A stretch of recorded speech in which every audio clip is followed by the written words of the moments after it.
I'm Old Sneelock. Welcome to another episode of Old Sneelock's Workshop. Matthew Koncar bought himself a Miller Falls breast drill off the eBay.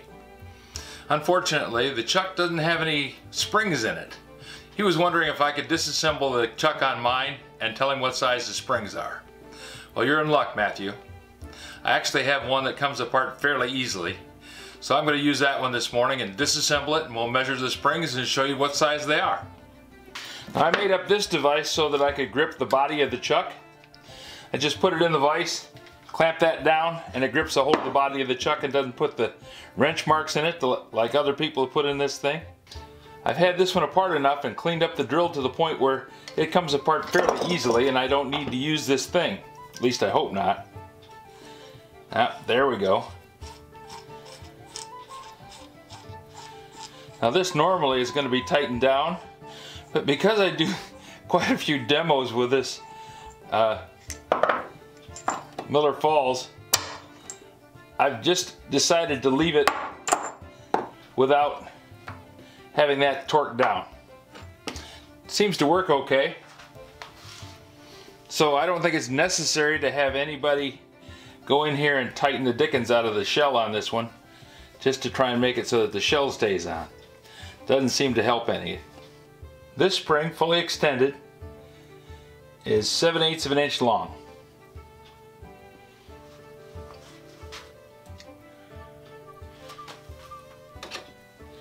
In that 7/8 of an inch, it has 1, 2, 3, 4, 5, 6, 7, 8, 9, 10, 11, 12 coils. The diameter of the coils themselves is 0.155 inches. Now, if it's metric that you're working with, do the math.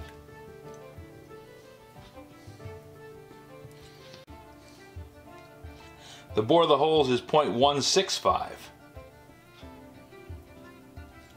Gives you a little room for those springs to move back and forth. 7/8 of an inch overall length. 0.1550 diameter of the coils, made out of 0.024 wire. To wrap the wire around, you're going to need a pin approximately 0.115 inches in diameter.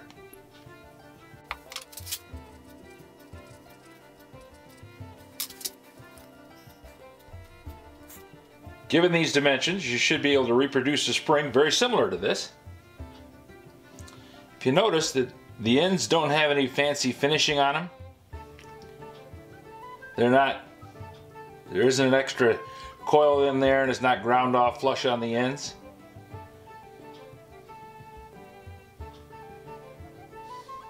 It's a relatively inexpensively made spring. There you have it, Matthew. That's the dimensions you need to be looking for in your spring. That's what they look like, and that's the chuck disassembled.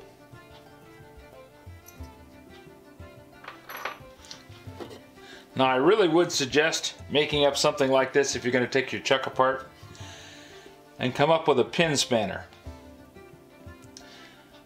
I see a lot of these like this one that's somebody's taken a pair of pliers or a pipe wrench and chewed up the outside of the shell where they wanted to take it apart, knock the knurling off of it.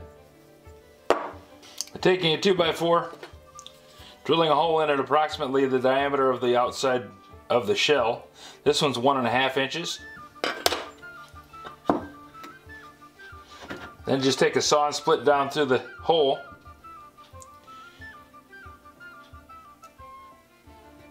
You can disassemble the chuck by inserting a spanner into that with a couple of 1/8 inch diameter drill bits. You can drill 2 holes, in this case 1 inch apart center to center, in a piece of bar stock.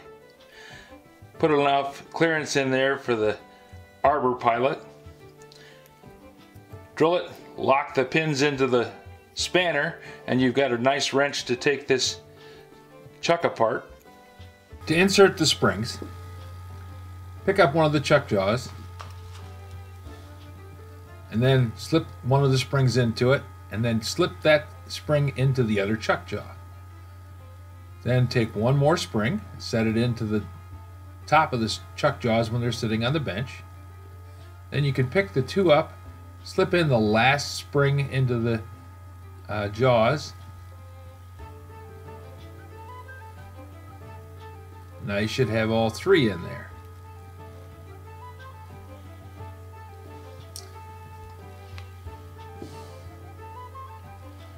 Then take the assembled chuck jaws and slide them into the shell.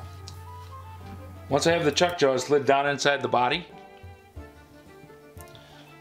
then I take this little cap with a hollow side down, set it into the base of the chuck. These chuck jaws will grip inside that body, but you don't want to bang them around a whole lot. Then I spin the shell down over the body.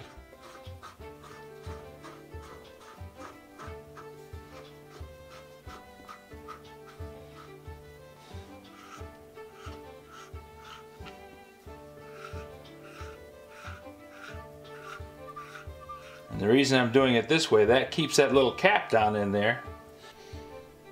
Now I screw it back together again.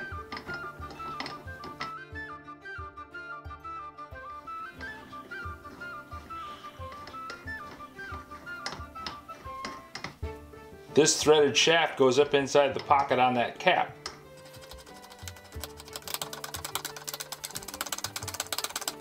And that forces the jaws to close and grip onto the shank of the bit.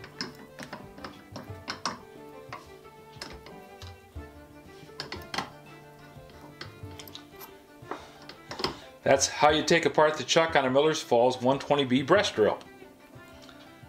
I hope that helps you, Matthew. If you have any suggestions for a new video, questions about today's video, or any of the other videos on the channel, just drop a note in the comments. You know I read them all. Thanks for watching.